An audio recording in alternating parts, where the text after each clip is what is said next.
Olá, povo de Deus, graça e paz. Meu nome é Gelson Becker, sou líder da Escola de Ativação Profética, e no vídeo devocional de hoje eu quero falar para você sobre um código divino, um código sobrenatural, um código que Deus dá a todos aqueles que servem e que o buscam diligentemente. É a capacidade e habilidade divina de manifestar na sua vida, na sua história, na sua empresa, no seu negócio, na sua carreira profissional, na sua carreira acadêmica, de pesquisador ou ministerial, de homem de Deus, de pastor de uma igreja local, de escritor de livros em qualquer segmento e tema, o poder, a graça e a capacidade divina de coroar um filho com prestígio, com fama, fazer com que ele seja reconhecido publicamente diante da comunidade como um bom cozinheiro, como um bom professor, como um bom médico, um bom contador, como um pastor excelente, como um profeta genuinamente de Deus, como um cantor, como um jogador de futebol que alcança resultados e índices acima da média. Essa coroação de graça e de glória é fruto de um trabalho de fidelidade, de diligência ao Senhor, mas de esforço humano, de estudo, de aplicar-se a buscar a ciência, o conhecimento, o curso universitário, o melhor nicho de mercado, o melhor mentor, os melhores treinamentos que você pode fazer aí na sua região. Eu quero começar citando 1 Samuel, capítulo 3, versículo 19 e o versículo 20, quando fala sobre o jovem profeta Samuel, que estava começando a ficar conhecido na Palestina. E crescia Samuel, e o Senhor era com ele, e nenhuma de todas as suas palavras deixou cair em terra. Outras traduções mais antigas dizem: nenhuma profecia, nenhuma flecha disparada pelas palavras profetizadas por Samuel errou o alvo, caiu por terra. Porque essa expressão hebraica de disparar flecha está ligada a liberar palavras proféticas de bênção sobre filhos, sobre pessoas, sobre circunstâncias, sobre reis, sobre nações. Versículo seguinte, o 20. E todo Israel, desde Dan, a cidade, até Berseba, conhece ou reconheceu que Samuel estava confirmado por profeta do Senhor. E continuou o Senhor a aparecer a ele, a se manifestar a ele, a se revelar a ele. Versículo 21. Na cidade de Siló, porquanto o Senhor se manifestava a Samuel em Siló pela palavra do Senhor. Primeiro, Siló era um portal de intimidade e comunhão entre o relacionamento de profeta Samuel e Deus. Deus falava com ele em todos os lugares, em todas as formas, mas em Siló ele tinha um altar de oração. O altar de oração dele ficava em Siló. Deus falava com ele em qualquer lugar, mas aquele lugar e aquele tempo, aquela disciplina repetitiva de comunhão com Deus, gerou nele uma comunhão e uma conexão com aquela montanha, com aquele local de oração.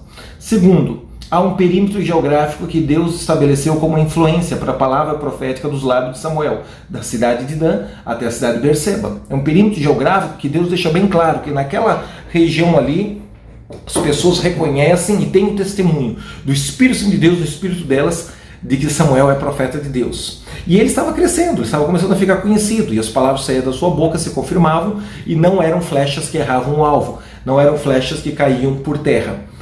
Agora o Senhor Jesus, o Rei do Universo, o Senhor dos Senhores, o nosso unigênito que ressuscita na qualidade de primogênito, o nosso irmão mais velho, o nosso Salvador, o nosso Redentor, o meu Senhor e o meu Salvador, da sua manifestação humana, já na fase final, véspera de ser crucificado, ele tem um diálogo muito interessante com Pôncio Pilatos. Vamos dar uma olhada em João capítulo 19, versículo 5 em diante. Saiu, pois, Jesus para fora, levando a coroa de espinhos e a roupa de púrpura. E disse-lhes Pilatos: eis aqui o homem.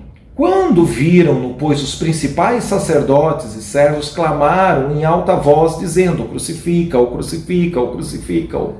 E disse-lhes Pilatos: tomai-o vós e crucificai-o, porque eu nenhum crime encontro nele. Não estou vendo nada de errado nesse homem que justifique a crucificação. Versículo 7. Responderam-lhe os judeus: nós temos uma lei, a lei mosaica, e segundo a nossa lei deve morrer, porque ele se auto-intitula Filho de Deus.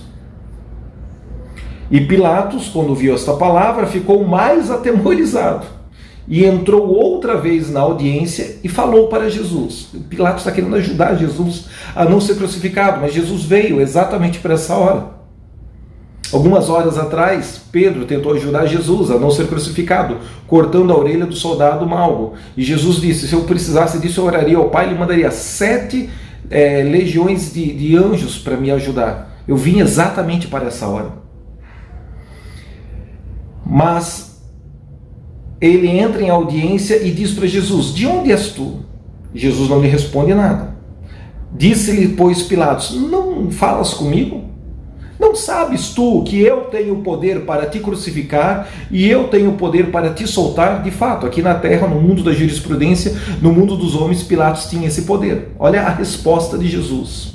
Respondendo Jesus: nenhum poder terias contra mim, sobre a minha pessoa, se de cima do meu Pai não te fosse dado.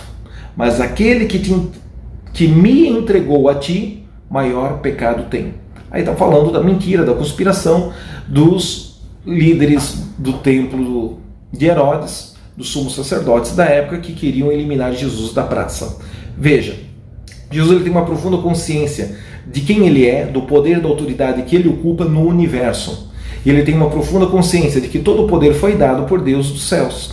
Isso é uma graça, isso é um código, isso é uma habilidade, que cada um vai prestar conta por fazer certo ou fazer errado. Não fique em pânico, não fique desesperado pelas notícias que você está recebendo do sistema judiciário, do sistema político, do legislativo, do executivo. É um poder que Deus deu a eles para um período, para um determinado tempo, e vai cobrar deles o exercício desse poder com zelo, com sabedoria, com temor, com amor e com justiça. E a medida de iniquidade deles em algum momento transborda e Deus se manifesta. A resposta de Jesus para Pilatos é: nenhum poder você teria sobre mim se do alto, dos céus, do Pai das luzes, esse poder não tivesse sido dado a você. Claro, Jesus precisava ser condenado de forma injusta, precisava ser traído para ser crucificado. Era o santo levando sobre si o pecado de toda a humanidade.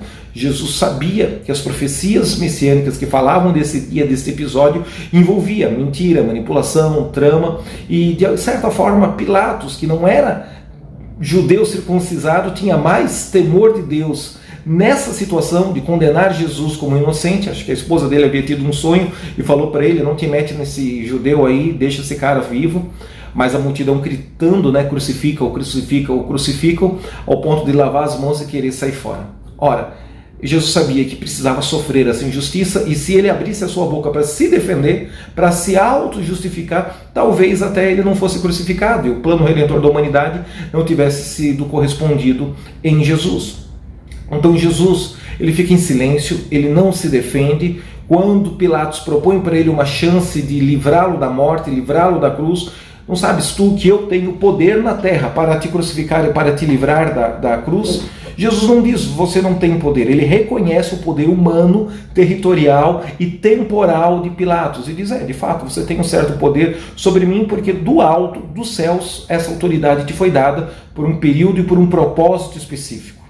Eu não sei qual é o tipo de influência que você exerce, não sei qual é o tipo de poder que você tem, não sei qual é o tipo de fama que você já recebeu de Deus, formou uma opinião, conceituou um segmento de mercado, conceituou um nicho de mercado, conceituou uma cidade, um bairro. Talvez você tenha um ministério, uma igreja conhecida aí nessa sua região, na favela, no bairro, na cidade, no estado inteiro, em 20 nações ao redor do planeta Terra. Eu não sei qual é o peso e o código de fama, unção, autoridade, poder que Deus colocou sobre você. Eu sei que assim como todos aqueles que recebem dos céus algum tipo de influência, poder, autoridade, recebem também um comissionamento de responsabilidade de multiplicar e manifestar a justiça, o zelo, a verdade, a glória do Senhor, e ajudar, abençoando o maior número possível de pessoas através desta informação. Eu quero te abençoar no dia de hoje, para você refletir o que você já tem de fama, de conhecimento, já foi estabelecido, já se tornou um cara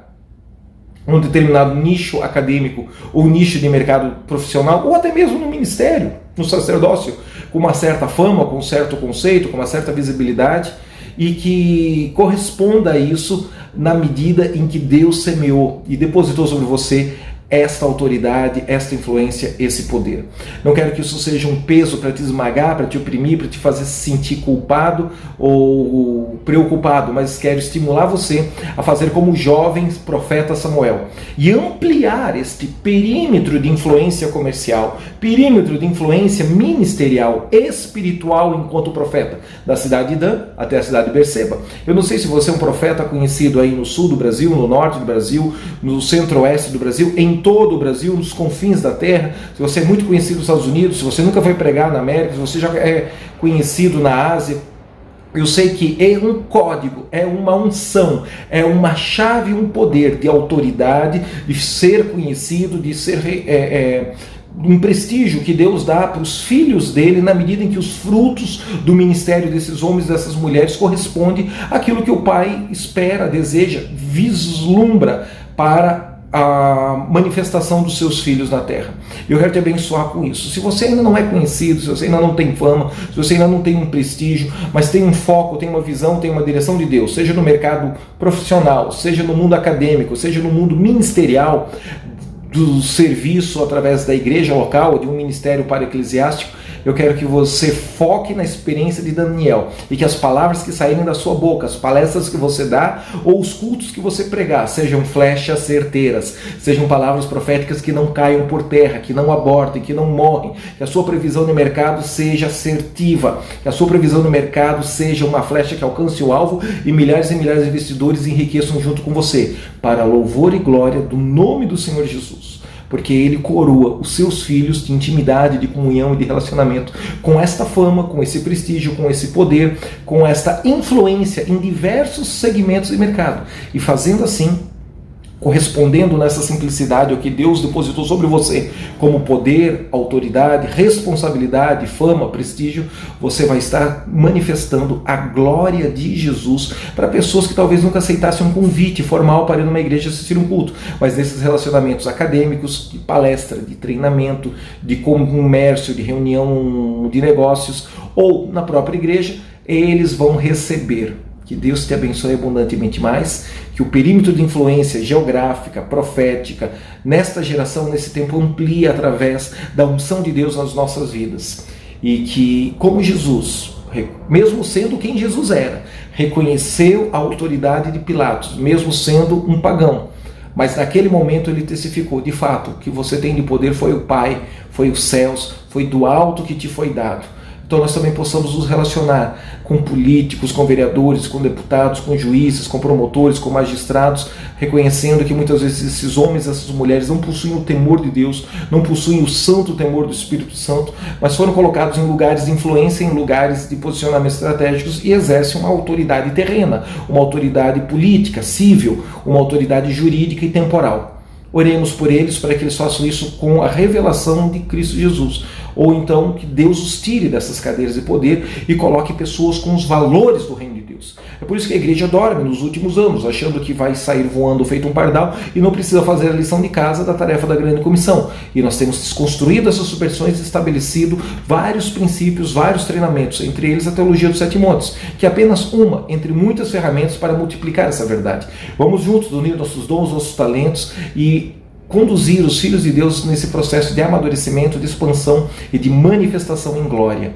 Conto com a sua oferta, conto com a sua participação, divulgue esse canal e se você tem se comunicado conosco pelo WhatsApp, mande o seu comprovante de oferta, mande seu pedido de oração, porque todos os meses nós estamos reservando dias de jejum, oração e consagração, para nos unir em oração pelas necessidades daqueles que no Espírito foram despertados pelo Espírito Santo de Deus para fazer parte, se associar, se tornar um cooperador de Deus através da instrumentalidade desta obra. Deus continue a glorificar o seu nome através da tua vida. Conto com você, até o devocional de amanhã. Deus te abençoe, em nome de Jesus.